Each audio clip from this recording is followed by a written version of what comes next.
Many of us have been caught talking to our dogs, but how much of what we say do they actually understand? Do they remember the things we've done together? Do our dogs love us, or just the food that we provide? In my house, dogs are family. They get their own birthday celebrations, and despite my efforts to train them otherwise, they even get to sleep in the bed. I also talk to them, sometimes in praise, other times in a desperate attempt to convince them that it is not, in fact, in their best interest to eat crayons again. But how much of what I say to them do they actually understand? Do they remember the things I've told them? I know that I love my dog, but does my dog love me or just the food that I provide?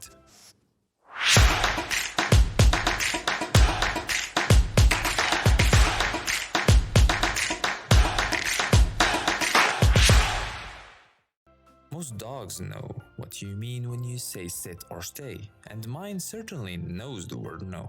But how much more can they understand? I know an English bulldog whose owners had to stop using the word dinner when doing their meal planning because their pup would think it was time to eat. For a while they switched to supper, but he eventually learned that too. Experts suggest that dogs on average understand somewhere between 100 and 200 words, a level of vocabulary typical of a human 2 to 3 years old. Some dogs, like those who live with deaf people, are also known to respond to hand signals, even without verbal communication. How dogs understand different words, however, is not well understood. For example, does your dog know that shoe is a thing you wear to protect your feet while walking outside? Or does your dog think that the word shoe means bring me that object I keep by the door?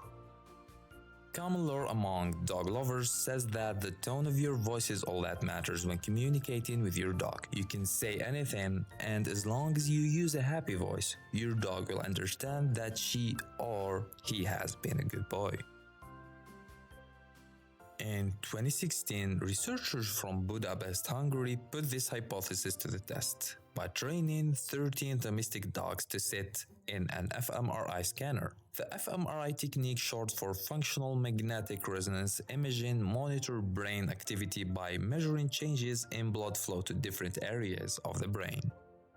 The researchers monitored the brain activity for the group of mostly border collies and golden retrievers as they heard typical words of approval as well as neutral words like conjunctions both in neutral and praiseful tones. According to their work published in the journal Science, when the dogs heard words of praise in either tone of voice, activity was noted in the left side of the brain, suggesting that the left hemisphere in dogs' brain processes language as in humans. The tone of voice still mattered, however, because activity in the reward center, the area in the dog's brain which processes positive feedback, not only registered when the dogs heard praise in a positive tone, but also following neutral spoken praise, so the dogs were able to process both the words being said and the tone in which they were stated. Attila Index, one of the lead researchers of the study, summarized, dogs not only tell apart what we say and how we say it, but they can also combine the two for a correct interpretation of what those words really meant. This is very similar to what human brains do. The study is not able to confirm what meaning the dogs associate with each of the words they heard, but it does suggest that they were able to separate meaningful words, like those communicating praise, from words that don't have any meaning for them. There's no word on whether your dog will be happy to hear you call him the dumbest dog ever, as long as you say it with a nice voice and a smile. In a separate study from the same institute in Hungary, researcher Claudia Fugaza conducted a study to determine whether or not dogs show signs of episodic memory, the ability to remember things they've done or seen in the past. We humans are obviously able to recall past events, but scientists still debate whether or not non-human animals also have this skill when it comes to information not required for survival. To test for episodic memory in dogs, their owner taught them a do-it command, which told the dogs to repeat an action, like jumping or touching an umbrella. After seeing their owner perform the action, next the owners trained their dogs to simply lay down after watching them perform the action. Finally, the owners threw in a twist. They performed an action so their dog knew to lay down. Then, between 1 minute and 1 hour later, they commanded the dog to do it. So not only did the dogs have to remember what that action was, but they had to do it after not expecting their memory of the event to be tested.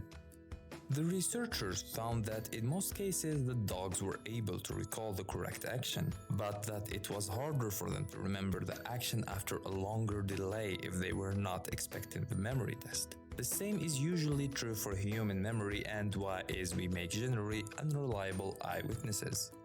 The results of the Do It study suggest that dogs have something at least similar to episodic memory, which suggests that our dogs' memories aren't based simply on repetition and reward. According to Brainhire, a dog cognition expert at Duke University, this result could further mean that this type of memory did not evolve only in humans and primates.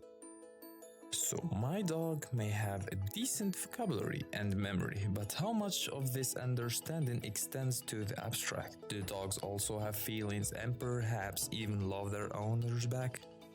A researcher study led by neuroscientist Gregory Burns of Emory University suggests that our dogs may in fact love us, at least as much as they love food.